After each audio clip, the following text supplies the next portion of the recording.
My name is Gordon, I'm 56 years of age, and I'm currently employed as a consultant within the timber industry.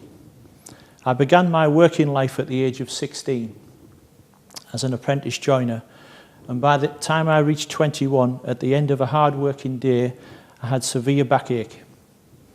I attended an appointment with my GP, and he told me that the pain was probably down to hard work that is associated with my industry. He prescribed painkillers to me. By 1982, the backache started to disrupt my sleep. It was discovered that I had a crack in one of my lumbar vertebrae.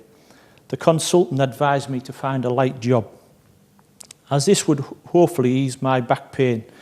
He also stated by the time I reached my mid-50s, my condition would probably warrant surgery, possibly a bone fusion. I asked for a second opinion and was told by another consultant to avoid surgery at all costs. Over the intervening years, I suffered chronic backache, even doing the simplest tasks like walking and gardening. In 1992, I was made redundant after 22 years' service. Over that period, I became a production manager and found my backache was tolerable with light exercise and pain-killing drugs. With redundancy, I was then faced with the prospect of returning to my old career as a joiner. With this in mind and the lack of suitable managerial positions that were available in the marketplace at that time, my wife and I decided to start our own business. For 13 years, we ran a very successful business, but the long hours, often up to 18 hours a day, took its toll on my back pain. In 2003, I started to get severe pain in my right thigh that generated down my right leg and into my foot. I could not walk more than 100 metres or do the simplest tasks at that time. I had moved house and also had changed my GP.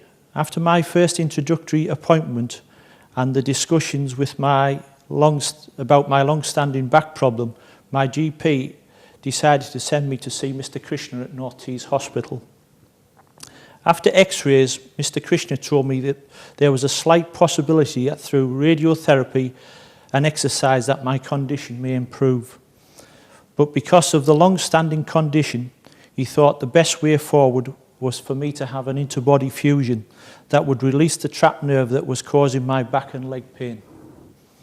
A further 18 months went by, and after trying various drugs and exercise, my condition was no better. Mr. Krishna carried out the operation on November 2005, and I was in hospital for 3 days. The first day out of hospital, I walked well over 100 metres without back or leg pain. I returned to my job as a consultant after 5 days and did ballroom dancing 2 weeks later. Since that day that I left hospital, I've not taken any painkillers for backache or leg pain. It is now 8 months since my operation, and I've totally recovered.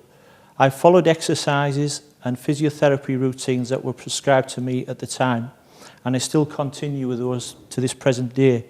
I can walk 3 to 5 miles, do gardening, and carry out daily tasks both in work and in pleasure without suffering any pain.